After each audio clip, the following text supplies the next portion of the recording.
ఏదో అర్థం బద్దం లేకుండా శివాలయాల్లో కొబ్బరికాయ కొట్టి పానవట్టం మీద పెట్టి నైవేద్యం పెట్టేస్తుంటారు. మనకైతే కంచం కావాలి, శివుడికైతే అక్కర్లా, నేల మీద పెట్టి అడుక్కు తినేవాడు అయినా కంచం ఎక్కడ ఉంటుంది పాపం ఆయనకి.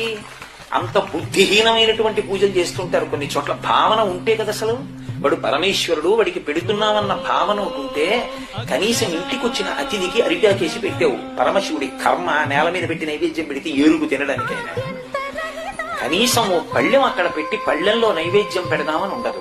దేవాలయంలో ఎట్టి పరిస్థితుల్లో నేల మీద పెట్టకూడనిది ఏది అంటే శంఖము, గంట. మీరు ఎక్కడ చూడండి ఆ రెండు నేల మీదే ఉంటాయి. అసలు గంట తీసుకెళ్లి నేల మీద పెట్టకుండా పెట్టుకోవడానికి స్థానం ఉండాలి. అసలు గంట ముట్టుకోవడానికి వీలు అలవాటు లేని వాళ్ళు. గంట వాయించారంటే గంటా స్థానము నుండి తీయాలి. అందుకే ఘంటాపాణి అని గంట కొట్టడానికి ప్రత్యేకమైనటువంటి శిక్షణ ఉంటుంది. వాటిని ఎప్పుడు వేలాడదీసి ఉంటాయి. వాటిని కొడతారు తప్ప గంట తీసుకెళ్లి నేల మీద శంఖం తీసుకెళ్లి